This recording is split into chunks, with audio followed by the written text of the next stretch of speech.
Yeah, this is Rob Lee from MTR The Network, and this is a new installment of Getting to the Truth in This Art. I actually called it by its name, not just, I got an interview with a nigga tonight. It's not just that.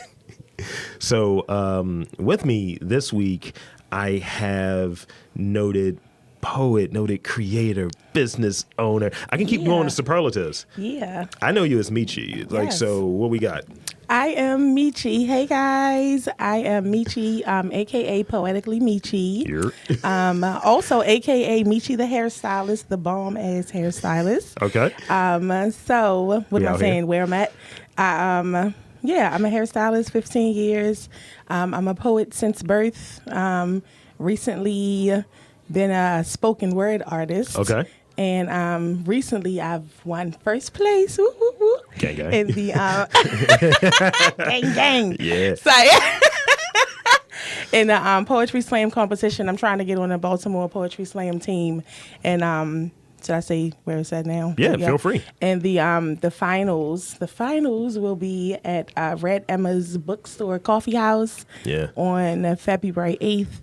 Between 5:30 to 8:30 is 12 dope-ass poets. And, hopefully I'll be one of the ones to be on the team to represent Baltimore across the United States. Let me add to that real quick. Yes. Don't be a lame-o motherfucker. Pull up. No. Pull up, right. Pull up. Be a part Pull of up it. and support. Yeah, come and support. Come and support the creative endeavors in and around Baltimore, and that's what ultimately this podcast is about. I've always kind of been around that creatives thing. I've done a little bit of everything and never really stuck to one thing. So it might mean I'm just bullshitting. Who knows? It's like, poetry for a few months. Yeah. Comedy now. I do that shit all the time. Like, all the time. But I think, like, if you're, and you tell me what you think, but I think when you're a creative individual, you just hit it. You hit whatever it is. Art is art, and it really doesn't matter. Like, I have been to college for 7 million things, and I'm a hairstylist. Hairstylist, poet. I cook well. I design shit. I can paint and draw things. Just and, put that on like the board. I design shit. So trust and believe. My obituary is gonna be long as hell. I can't wait to be there. And I mean, when you mentioned obituary, right? Like, it's a running gag that we had because we're obsessed with death on this network. And I was like, yo, when you put me in a box, just play my greatest hits on the podcast. Listen. Play me talking about niggas getting punched in the dick. Yeah. All that shit. I wanted don't want video obituary. I don't want my funerals sad. I want it to be like turned like jazz funeral. Just talk about, but I talk about people. I'm a people watcher, so like everybody that walks in, like, I know you ain't wear that shit. Like, but put it in my voice. Yo. Like, do it in my voice. It'll be creepy as shit. And I want to sit up. I don't want to lay down. I want to just sit there. Like, I want to like creep the fuck out. That's like that. Like I was saying before, some of the shit that we cover on the Rodcast, dumb shit. It falls into that same vein where it was this dude. He was a boxer or something, and I think he died in the ring. He had like a head injury, and they had this nigga in full gangbanger clothing, like just like this in the corner, dead as shit. Dead. I'm like. And it's in a boxing ring, so his coffin was like in a boxing ring, and I'm like, I just like, nah, nigga. What the hell? That's creepy. But I want it sexy though, like lingerie, dead lingerie. What is this shit. pajama jammy jam? Everybody like But So, I need my voiceover though. Yeah, I mean, like it was one story that we covered. That it happened in Ireland. It was a dude that he died, and his bit was he was always a dude that busted balls and shit. And he did something like that, like where he was being buried, everyone's crying, everyone's sad. It's like, hey, I can't get out of here. I can't get out of the coffin.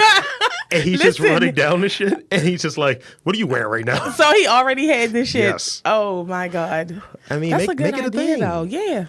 Make it a theme thing. funerals. You know what? That's a business right there. there. That is a business because they got all these dumbass baby shower themes and this fucking gender reveals, and I hate that shit. We had, and I'll leave off this because I don't want to make it about my horse shit, but I think it's pretty funny.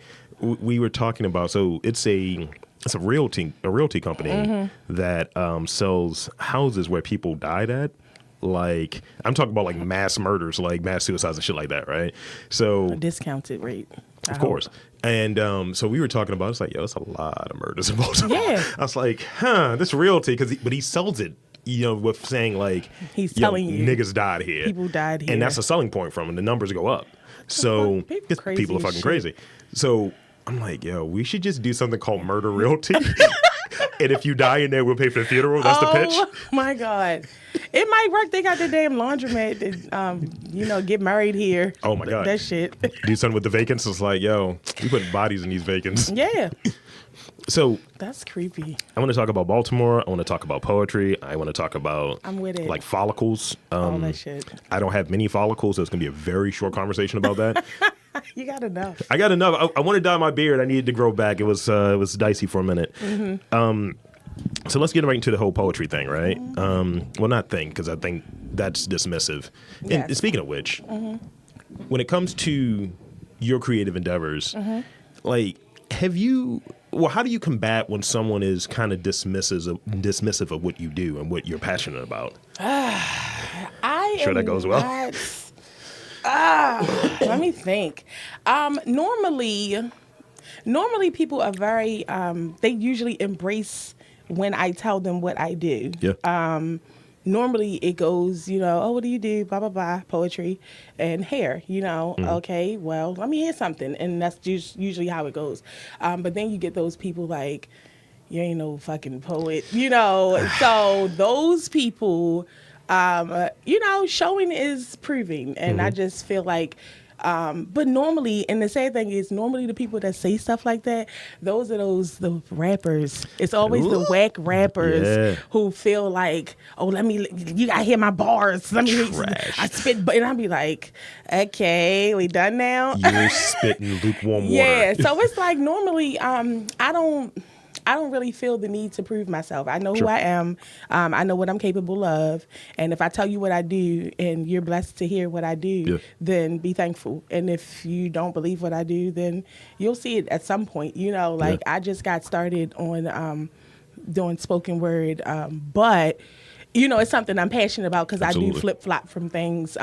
But I know when I'm good at something, So I don't look for people to validate me or my craft or whatever it is. I just want my craft to be known and respected while I'm alive. I don't want to die. And then at the funeral, they like, Meechie's greatest hits. No, I respect that shit now, but I don't pressure anybody. Or if you don't want to hear that shit, because everybody not into poetry. And quite frankly, I have performed in places sometimes, and I'm just like, they don't even understand half of the words. They don't understand the connections. Sometimes it's over people's heads. So a lot of times they just saying that they don't like it because they just don't get it or they don't understand it. But so that's interesting you say that. Like, I've been doing this. It'll be 11 years, early February. And some of the shit that I would hear is like, oh, you just a lame nigga that records in your mom's basement. It's like, no, I have a studio. I am self-taught with all of this shit. I can run, edit, market all of my shit. All of it, right. And it's just like, so how's your rent coming along? I start asking those questions. I go full heel. Right. I get defensive of my shit, but at the same time, I've never run into, outside of people who have maybe a personal thing with me, and they conflate that sometimes. They can't separate the artist from the art.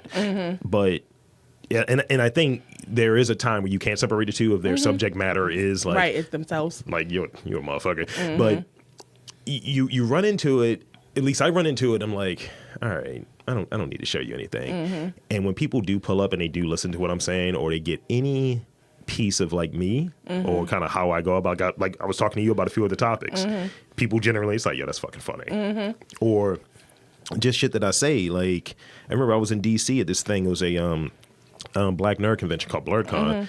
And so it was a fucking HBCU homecoming under the guise of a comic convention. Nigga offered me elevator Hennessy. What? And I was like, yo, this is the blackest shit ever. So the dude I was talking to on the phone before we started, he and I went down there for it. And we get up early the next morning. That's hilarious. And they had a barber shop in the spot. Niggas set up like barbers. Are you fucking kidding me? I'm not shitting you. Where they're selling their books. They got comics, niggas in costume, And barbers. And barbers. So I'm talking to the barber nigga from DC, and he's like, yo, you're a funny ass nigga. I was like, what do you mean? I'm just like saying shit, just riffing. Right. And he's like, everything that you said, I'm stealing. And I was like, all right, my shit's going to be a barbershop. Right, like, all right, barbershop. And it's a video of it, and it's ridiculous. And I'm like, yeah, I'm a lot bigger than this nigga. It's like, I don't like this. Right. But it's kind of that thing where if you're naturally and authentically who you are, you don't need validation from anybody and else. I feel the same way about that. I feel like I'm more so trying to prove a point to me, Absolutely. not necessarily anybody else. Only because I don't feel like it's a problem with healthy competition. Yeah. And a lot of times when I go places, and when I hear things, and when I watch things, I be like, this shit whack as fuck. I'm like, yo, I would murder, So it's just like, hence why I'm in this competition that I'm in now, because I'm just like, can I win? You know what I'm saying? Like, and I feel like you never really know until you put yourself out there. So, this is me dipping my little toe in the water, to see where it goes. Because I feel like, love Baltimore to death, but I feel like what I got to say can be bigger than Baltimore, and then I can bring it back to Baltimore. You know what I'm saying? So you say that. That's a really good point. It's a really good point. And that's one of the things I really want to get out of the show, right? Mm-hmm. So, I think when you put something out there online, like my shit is online, like, is there anywhere somebody can like check out your stuff? Is it any recorded versions of it? Or? I am in the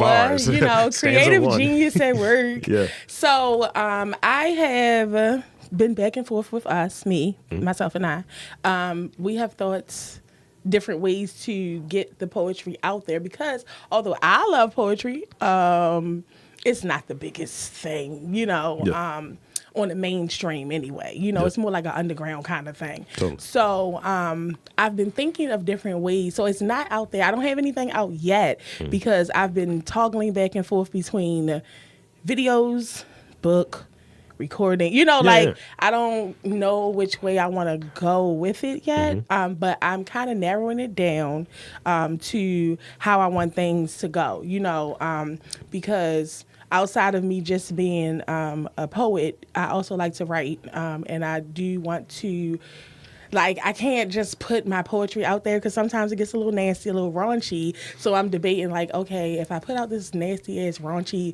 poetry book / videos, or, maybe I'm Beyonce, Meechie. I don't know. If I do the Beyonce shit with the video and you get all of this and I sign it and all that, okay, and, I'm talking about all this nasty shit because it's not always nasty, but it's always nasty. So, it happens. But... So when I put my children's book out there, I get you. That's the thing that I run into. Who's buying that? That's the thing that I run into where I do a comic as well, and it's a comic that me and my girlfriend write, and it's ridiculous. It's like cat lawyers, and it's just me kind of riffing on just different things. So. If someone listens to the podcast and they hear me talking about eating ass and all of this wild shit, and it's kind of lightweight. I got a bit of a transgressive comic, but it's kind of PG. It's not dirty or anything. It's like, who's this nigga again? Right. So what I've decided that I'm going to do is alias the fuck out of it. So totally. I'm just going to, I'll be poetically Meechie here, and then I'll be Nanny. Spin it. Right.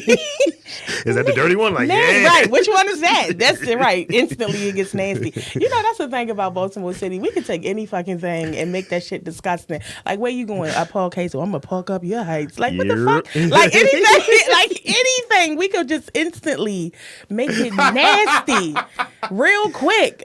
Any fucking thing. I'm thirsty. Oh, I got something for you to drink. What the fuck? Can't have a regular conversation. My brain is always going. So I remember back in high school, it's like, yo, Rob, you're a nasty nigga. I was like, what do you mean? And it's just I can't turn it off. And it's not I can't help it either. I have a fucking serious problem. Hence why I'm probably fucking single. I'm single, y'all. Because I try my best to sit, on dates and yes, sure. Pardon. My phone's yeah. Excuse me. Garçon. I try that shit. And then at some point, I'll be like, so you like eating ass? Or I can't help it. And then it's the niggas be like, oh, she just wants some dick. No, I really don't want some dick. I just like talking about wanting some dick. But I really don't want your dick. Like, it's just like, it's not like I your can't dick. help It's it. like general dick. Yeah, general dick. City dick in General, surrounding counties. General city Like, dick. That's like a person in the military, you know, like general dick. Yeah. Sergeant. Sergeant Cock or whatever. Sergeant Cock. Yeah, I mean, and that's the thing. Like people when they get a certain degree of like intellect with it, and then it's like dirty. It's like, all right, I don't know what to do with this. Yeah. But so let's go back a little bit. Yes. You mentioned you're right. So, did you write as a child? I have always written forever. I'll take it all the way back to first grade. I won a writing, this whole big ass trophy like shit that I got. And Kurt Smoke, remember when he was there? So yeah, Kurt Smoke, yeah. And I got the fucking award, like first place. Like I've been writing forever. Yeah. So, and the fact of the matter is I'm an only child, so my imagination never fucking stops. I don't give a fuck how old I am. Like, we could talk about any goddamn thing. I'll make a story out of the shit. So I've been writing forever. And poetry is something that has always given me a gateway. You know, I didn't come from the best household like most people. Everybody, you know, somebody will find something shitty to say about how they grew up. But, you know, I had a shitty ass childhood, and poetry was just my escape from it all. Sure. But when I was younger, I never thought to share that with other people, you know. But then, you know, once I got a little older and then I realized, like, oh, the poetry scene is big in Baltimore. Like, I never really delved into it, you know. Yeah. But then once I started seeing all these open mics and all these things popping up, I'm like, oh, fuck. Like, oh, open mics is the new lounge, you know. Lounge is the new club. So hookah and bars. Yeah, that's what we're doing now. So I was like, all right, fuck it. Let me give it a try. And the first time I ever performed anything, you know, to an audience, like they were out of their fucking seats and standing. I was like, oh shit. Like when I was done, people was like, oh my God, I gotta get pictures with you. And I was like, oh wow. See, one of the things I think here, and we can kind of talk about like the Baltimore creative scene, because I think that's always an interesting topic. So one of the things, maybe it's the Aquarian in me, but I believe in kind of being a humanitarian. It's like, yo, how can I put this person on? How can I be a part of this person's success? And not wanting anything out of it. How can I bring these people together that might not even like really fit, or they have some correlation? Like the way that we met was through somebody I know, Right? You know, right. And you know as well. And it was just like, oh, okay, yeah, you should talk. I was like, oh, cool. There we go. And so do you feel that is valid in Baltimore? That's the sense in Baltimore, or is it very cliquish? Or It's clicky. Okay. It's clicky. Like, I'm not even gonna lie about it. And I was rather disappointed when I found out it was clicky. Yes, because when I had came into it, they were very embracing. You know, they were, oh my God, oh, you're so good. And, oh, we want you to, oh, you're gonna be awesome, you know? Yeah. So I'm just like, oh, they're like, oh, we're having an after party. Come to the after party. Everything's gonna be great. So I get to the after party and everything's cool. I'm meeting people and blah, blah, blah, blah, blah. And fast forward, I started going more to the same open mics. Yeah. But then it's like when you're starting to notice, like, okay, so I got here at 7 and I don't go on till 11. Like, why am I last? Yeah. You know, I'm going to save you last. And, well, what the fuck you saving me for? I got shit to do. Like, you know, and then it was just like, then you'll notice, like, you might get somewhere, oh, we can't put you on because, you know, you were a few minutes late. But it's really clicky. You know, it's really, if you don't hang with this group of people, then you're just not getting on, or you have to do your own thing, you know. And it's fucked up that it's that way, but it is. And I've noticed that with this poetry scene, it's kind of like a few groups. I ain't saying no names, but it's a few groups. And if you ain't fucking with those groups for free, let's put that out there, for free. If you're not doing shit with those people for free, then you don't get the paid gigs, period. So, like, that's what's going on. When you talk about not naming names, I'll name them. The fucking 100 hoteps. Yeah, nigga. It's hotep poetry here, isn't it? It's like, they'll listen to any women poets. Like, nah, I got off the stage. But then they try to pick you up yet later with intellectualism. So what would you say your biggest influence is? I ain't say nothing. I ain't say a thing. Hundreds of hoteps. There's a collective of fucking spoken word niggas. Listen. Sorry. That might be the name of the spoken word niggas. Spoken word niggas, because that's what they are. Well, you said it though. I mean, like I said, I don't have enemies. I ain't got none either. None of them are around anymore. Right. Eastside. Right. Oh, Lord. Just continue that Baltimore stereotype. Rob Lee here. But what would you say in terms of like influence, whether it be a person, whether it be something you experienced? My biggest influence in writing poetry, I would have to say, is love. Okay. Although I do not only write love poems, all of my poems come from a thought or aspect of a piece of love. So, I have poems that I've written about, people dying. But I'm writing it in the perspective of the loved one that's lost that person. Or I got sex poems, and it might not be about loving the person, but loving the dick or the coochie or whatever. I got, it just all of my poems kind of center around love for the most part. But I don't know. I have to channel energy from somewhere to write a poem. Absolutely. Like I can't just. And I can't say that I can't, because I can, because I've been to little places where we're going to give y'all 3 words and y'all write a poem, so I write a poem and they be like, oh my God, it's awesome. However, the poem always end up a bit like about fucking. Like I talk about fucking all day long. But the good poems, like the good ones, came from love. Okay. The other ones, but for the most part, it's love. So love over lust. Yeah. I dig it. Yeah. Like, you know what you do and what you like to do. Like, I just got into doing like the interviews because I find like I have weird expectations from other people, and then I'm like, this person fell short. Like I've interviewed a lot of rappers, and it's like, every one of these niggas is late. It's like, I ain't got shit to talk about, and they gonna get there at 7:35. Yeah, it's like, all right, motherfucker, it's about your struggle, isn't it? Fuck that. Right, we all know. It's like, all right, how many lead paint cocktails have you had? Exactly. Get out of here. But.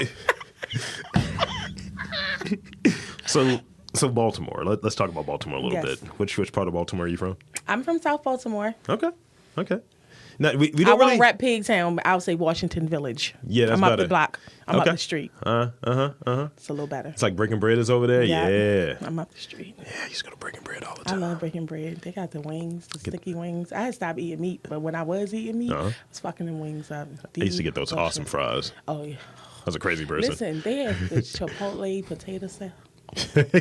I remember it was one time I went there with the girlfriend, and she loves bread pudding, and she was like, "Look," so we were waiting for the bread pudding, and it's like some like group of like white people that just popped up. They got the last 4, and she's just like, every time I'm always behind a white woman, and I was just like, "Yo, you gotta be a little faster." She was tight about that shit. So South Baltimore, like I guess. My experience being here is, I think, different than your average Baltimorean. Like I've been here all freaking, my whole life, and it's funny.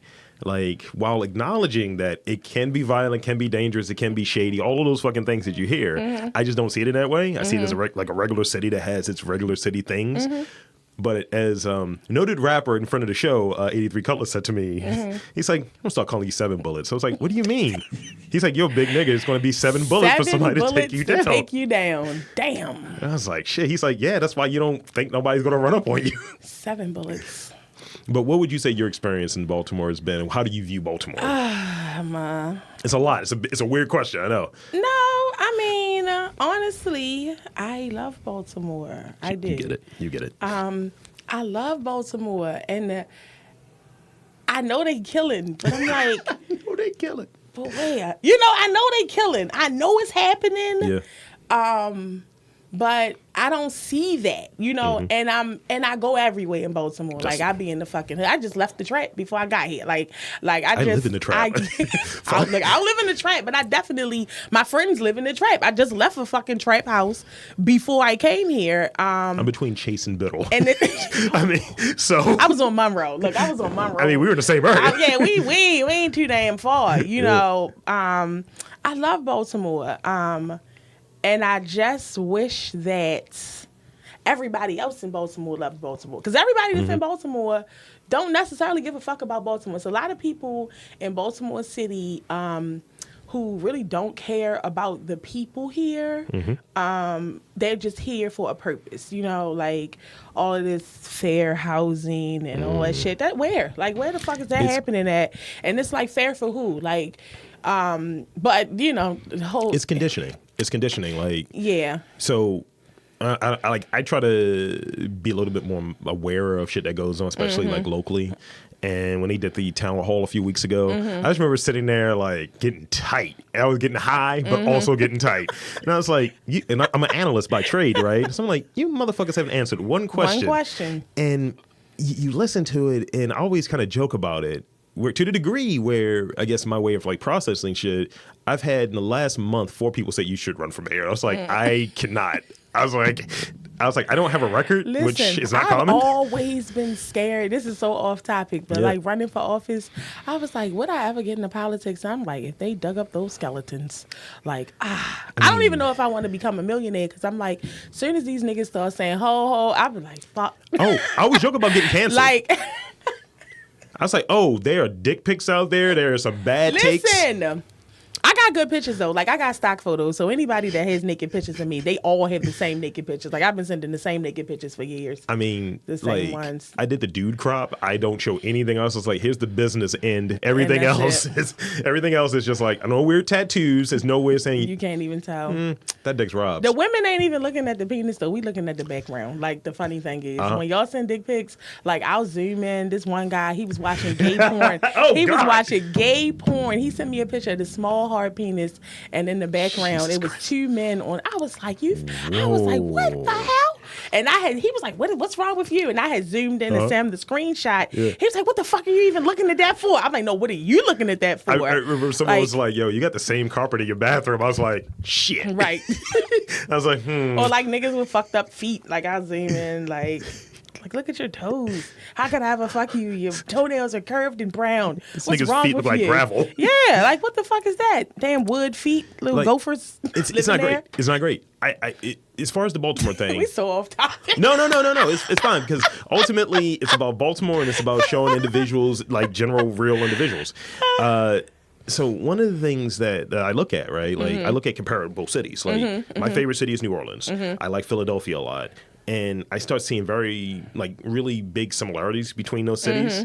Like, I watched that documentary about the evolution of hip hop, and I've been watching it. The one about New Orleans was funny. It's like, we're ass kissing city here. And I was like, right. When the guy said that, he was like, we're ass kissing. We ain't like you till you already been. Then we start fucking with you later. Sounds familiar. I was like, sounds like somewhere I know. I just watched that like 2 nights ago too. And it's authentic, and you know, I think. Like Philly is very similar to here, but they're just a little further up their gentrification process. Because like where I'm at, like there are little spots, little pockets where they're slowly gentrifying, and you just need one big thing to move in. And as soon as that happens, then these murder rates, like when they start talking about rates, that's a percentage. And like I said, the analyst takes over. Fucking. They're saying we have the top. We do not. We have a high rate, but we don't have the top. We're like top 5. And yeah, but you already know what they're doing. They're trying to say the same shit they do. Oh, the city's horrible. Get out. So what happens? All of the black people, they move their shit. They get the fuck out the city because they like, I don't want to live here. I don't want my son to die. I gotta go. They leave. They go to fucking York. You know, they go to York or they go out in the county somewhere. So now we have all of these houses, you know, that are available now. And now cheap. That you said that the murder rate is high, now we have cheap houses because they're like, I'm not paying all of that money. People are getting killed there. It's a horrible neighborhood. And then they go buy the house. And now by the time, you know, Mr. White has bought the whole fucking block, you know, now that you realize, oh, I'm out in the fucking county. We ain't got no fucking car. I can't get to work because I work in the city. You know, the schools, every fucking body that was in the city moved out here. So now it's hood out here. I want to come back. So then when you're trying to come back, now you can't come back because now they want your credit score to be fucking 1,000. And, you know, you can't be late on one bill, and the fucking rent's $2,700 for a 1 bedroom. And that's the thing. It's absurd. And it's You're right. Absurd is the word. Absurd is the word. And I always joke about how the county doesn't have culture. So we're in the city right now. You got this place that's comedy, improv, and all of that shit. You got movie theater there that is the film festival. You have the Impact Hub up there. You have another theater down the street. All within all in the little a ass, 3-minute walk. You can walk to all that shit. And, Red Image used to be over there, and that's now an arcade. So you have all of these different things over here. You're not going to get that in Owings Mills. You're not going to get that. So, you're right. And I think when it comes to this program and this conditioning, you just tell people that this is the truth for the longest time, and you have people kind of add to it. You can just look at it very simple without even doing any deep. You could just use your eyes.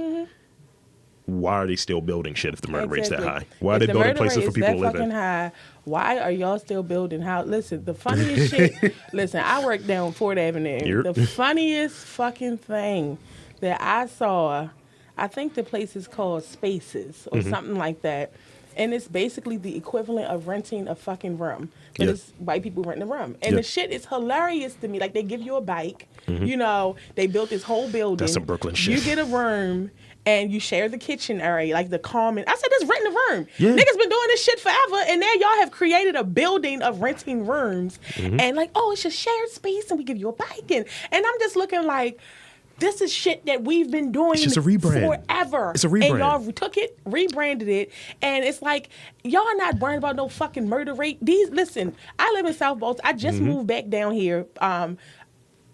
We've been a week and a half. I just moved back down South Baltimore. We've been living out. I was living out Windsor Mill, and then I was out Glen Burnie.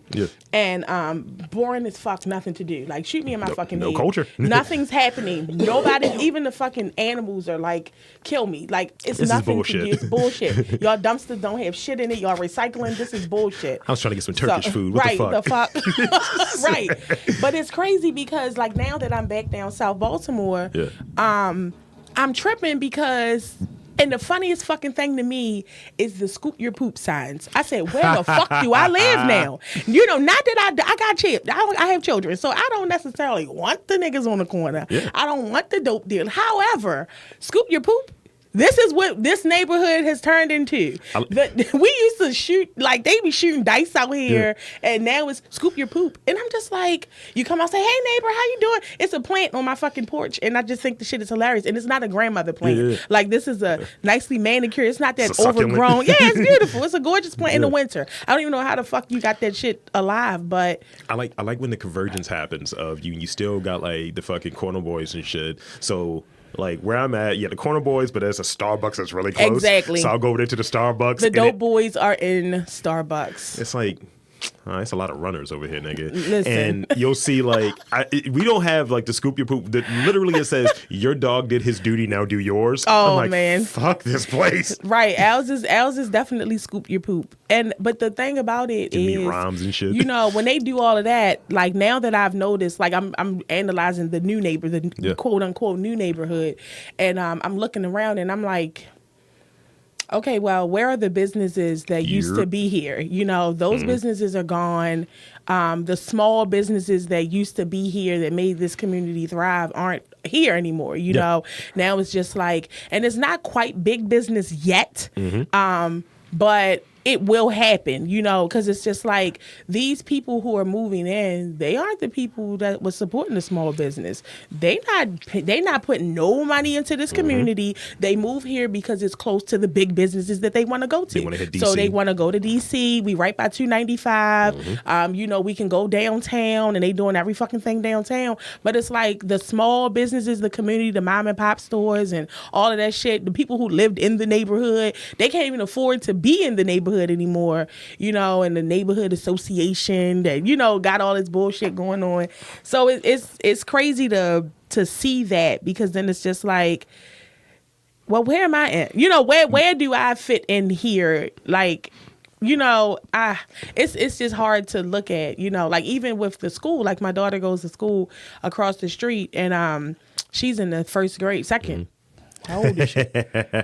She in the second grade now. They grow fast. And I just was like, I had mentioned to her principal, like, So y'all gonna get some black teachers? Yeah. Because my daughter has not had a black teacher yet, and I'm kind of tired of celebrating Hanukkah. So she's like, "Are we making a dreidel?" First off, ma'am. Yep. First off, like, what the hell? Here, so yeah, that's it's like a twofold thing, right? Yeah. Like you want you want these things to be there. Mm-hmm. You want some of the resources, the infrastructure, and so on to be there, and at the same time, you want to keep the culture, because Mm-hmm. otherwise, somebody like you, somebody like me, who is very entrenched in being proud and being happy from where Mm-hmm. they're from and wanting to represent that because that's what they do, Right. when you don't have it anymore, Mm-hmm. then where is it at? It's like it's bottled. And I've asked a motherfucker this question. I know the answer for myself, and it's a very vain Mm-hmm. and ego-driven answer. But like, you have certain representatives that when people look at celebrities, that this person represents Baltimore, they'll say like John Waters or fucking some shit, right? I don't know who the black person is. Who's that black representative? For myself, it's me. I'm Baltimore, motherfuckers. But I don't know who the broader, more appropriate version of that is. It's like, I don't know. I don't know who it is. It's not Monique. Damn sure ain't Monique. I don't know who it would At be. some point, I felt like it was Carmelo Anthony. Was it Carmelo Anthony? Who had the center? Somebody had a center. Wasn't that Carmelo Anthony center? Maybe, but then he became a New Yorker. But then it was right, and he instantly was like, "I'm not Knicks, nigga. Yeah, I'm not from here." I'm a Puerto Rican from the Knicks. Right? It's What are you like, talking about? all right, mustache. Got Right. it. You know, Jada, not really. Like, No, she don't represent this at all. so She Philly somehow. yeah, like, I don't like know, and that especially because we're a very black city. Mm-hmm. When you have Meek Mill doing a 12 O'Clock Boys movie, Right. what the fuck is that? What the fuck is going on here? It's like, yo, we don't have one person. Right. Like, and that's the beginning of it. You'll start seeing more and more shit happening here because we're going to be under surveillance. You know, that's the thing that I read in May. We're going to be the first city that's going to be under surveillance by helicopter. Oh, I saw that today. For the first time, I was like, "It has begun." I said, "It's begun." I was at where were we? I want to say like Park Heights. I told you I was out trapping, and I feel like we were Park Heights, Reisterstown, something like that. And it was just this fucking helicopter, and I'm like, "Is it gonna move?" And I'm like, "Oh, this is it. This is it. I'm being watched. This is what the fuck is happening here." We were a staging ground back in. I like, said, "Look at this shit." 5 years ago, that was a staging ground situation. Like, because the thing was, like, when the news came across, like, because we, like, ostensibly we do news podcasts, and I was looking at it when the Freddie Gray thing all went down, and initially this was like the first like week of before he actually passed, and I was like, nothing, they got arrested. That was the way I looked at it, and it wasn't the best take, but it was like an authentic take. And then kind of ever since that, you would start seeing things that technically they aren't supposed to do. You would see like the fake news shit that was happening. Like, I'm here. Like, I had people come out of town like, yo, what's up with this curfew? Listen. It's like, look up, what's up with these white people kind of kicking it past the curfew, and all of these things is showing you that these rules don't really impact everybody. They're keeping you niggas in line. And they have the nerve to talk about like police stats and so on, where when that shit happened, the police got butthurt and they said, we're not showing up to these places. And that's basically what it was. That was basically what it was. Y'all want to say fuck us, we gonna say fuck y'all. And they know where all the shit is happening. They knew where it was happening at. And I do hair, so they gossip a lot. And, and one of the What's the tea? The tea was The Lipton or whatever. A sergeant had said that the reason, because my client had asked her friend who is a police sergeant, how is it that I can stand here and see 1,000 drug transactions happen just from getting gas, and I see a cop sitting in the car, and somehow he does not see this?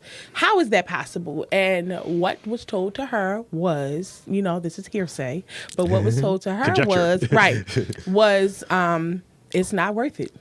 It's not worth all the effort that it's going to take for me to lock this motherfucker up.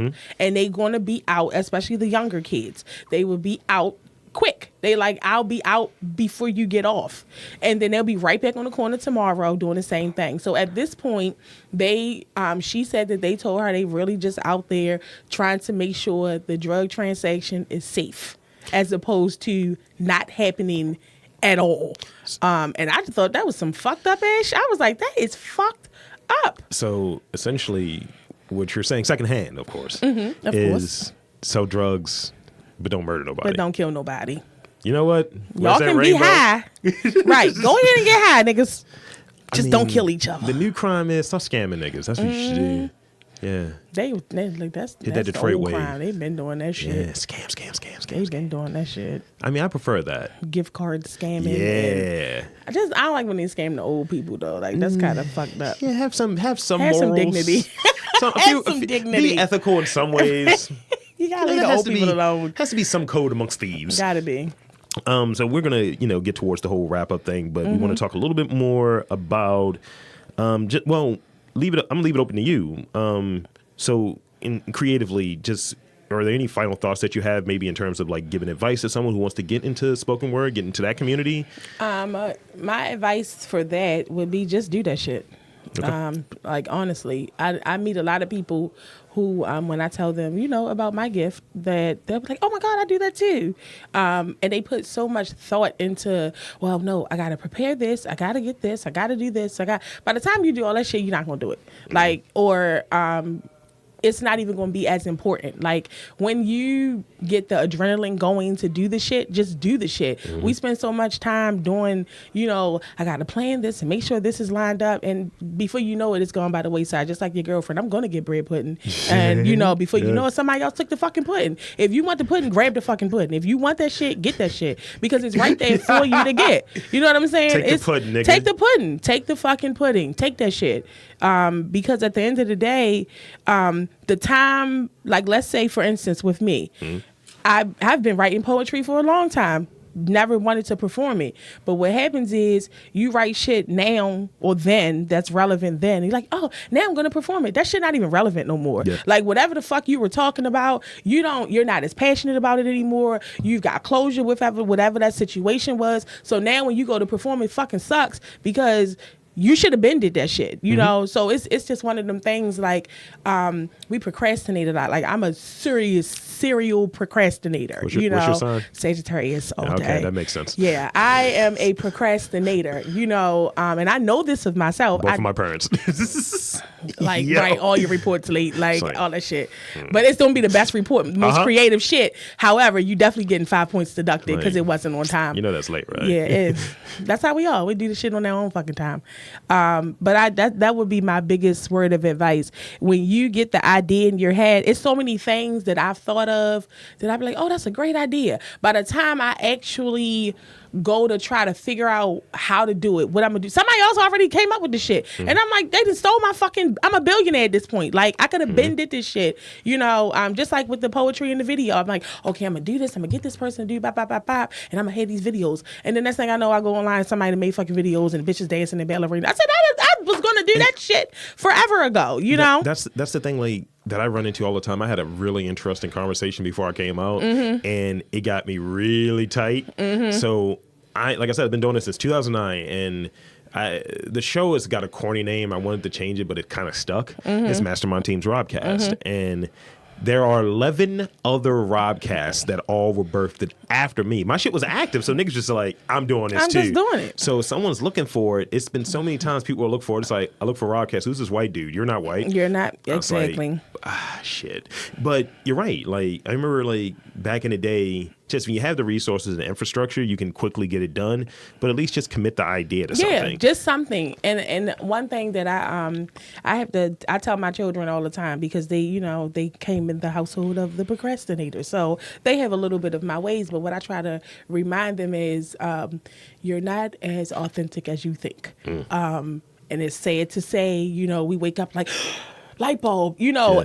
You can start typing anything in fucking Google and that shit will automatically pop up because somebody else had already thought to look up that shit. Absolutely. So if somebody else is thinking like you're thinking, you don't think that they're doing what you're doing. So at this point, it's not a matter of finding the thing that hasn't been done. It's kind of, can I do it better and can I get it done faster? So it's just one of them things where, okay, if you're a poet, write your fucking poetry, perform that shit, be the best, find every fuck. You got to kind of go in overdrive now, because it's not just, okay, we're in Baltimore. Like now with the fucking internet and all of this shit, it's like smaller. Yeah, it's you have to work a little bit harder, you know what I mean? So it's one of them things. I'm a hairstylist, and I'm just like, okay, I'll take this class. Like a few years ago, I was like, oh, I'm not worrying about no lace fronts. People ain't wearing lace fronts, and I was like so resistant, like, who the fuck's wearing this shit? This shit dumb. Biggest fucking empire. These bitches don't even want their real hair, baby hair edges. And I'm just like, yo, I remember when I first saw this shit and I was like, nobody's gonna get this. Everybody. That's all they want. So it's just like, when you see something, do that shit. You know what I mean? Like, do it. Just do it. Like, what the fuck are we waiting for? Like, so all these like edgeless Ericas and lace front Lucy's are fuck stupid. Dumb shit. It's real. And I think if you know that you're more inclined to procrastinate and you don't have the time, you don't have the resources, whatever, right? You got to find a way to do a version of it. Exactly. I like doing my comic. I would prefer to do it with an artist that's local, but it didn't stop me from producing like 8 issues of it. Exactly. And I tell the same thing to my man. So I was like, yo, if you want to do this anime thing, put it together, make it a comic. And just make it. And then have it adapted. Do something because instead at of some letting that point shit get it'll in your way. And even if you start small, at some point, if it is meant to be, like, I'm a real big believer, if it's meant to be, it shall be. So it shall, Yeah. However, because I just feel like my path is already written for me. It's already there. It's just a matter of if I'm going to follow my path or not. Sometimes I might deter off of a path. Somehow I'll still end up back on that same fucking path, So it's just like, what am I going to do? Am I going to drag my feet and, not do what I'm supposed to do?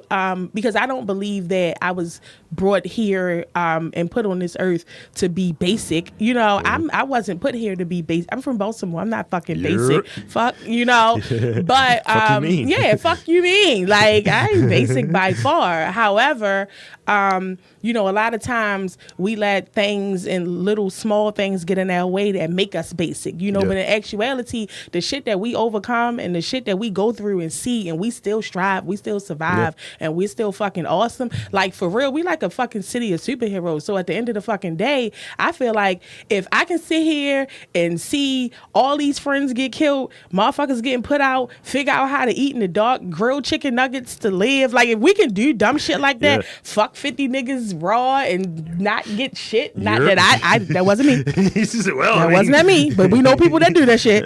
You know what I'm saying? But I'm just, I'm just saying, if we can make it through all that shit and somehow still get up in the morning and smile, and even if you still get up in the morning and scheme, whatever, but you still got up in the morning with a goal in mind. Take that small goal, make it something bigger, and find other people that have similar goals. Because that's the thing that I find here, that we have a problem. Everybody wanted to be theirs, and it's like, all right, nigga, if we got the same fucking, listen, you ain't gonna have a shop, I'm gonna have a shop, everybody gonna have a fucking shop on the same goddamn block, doing the same shit. None of us are gonna make money, but we could go get one shop together, split the fucking bills, and be fucking millionaires, because but motherfuckers always want to say it's mine. Like, it doesn't have to be yours. What's wrong with it being ours? That's why the drug trade works the way that's why it works. And we'll wrap up on this. It's kind of like this thing that I do with my show, and I talk to my boy, and I'm like, sometimes you'll have a bad show, and it's like, shit, I ain't got nothing to talk about today. It's like, this is gonna be fucking whack, because we do a game where it's called New Challenger, and I give him maybe 1 or 2 words from each headline, and they're all fucked up stories. And sometimes I fuck with him. He's arachnophobic, so I'm like, yeah, spiders in Australia. He's like, they're storming people. So he said, fuck. He starts itching and shit. So I can't fuck with it. I'll play that game, but I'm letting him choose it. That's the way it works. So, but sometimes you won't have something. And he asked me one day, he was like, yo, Rob, how have we done this for this long and maintained it for this long? And I was just like, I've always looked at it as nothing's original. Everybody's going to cover this goofy story. Everyone's going to cover that goofy story. I was like, what makes us original? And whoever you do it with, it's like, you're you. You're the only you. Right. So I'll never run out of content because I'm being me. Exactly. And that's just what that is. That's just how it is. If you're a creator, and whatever your thing is, like, you create in a broad spectrum of things. So it's going to very much be you.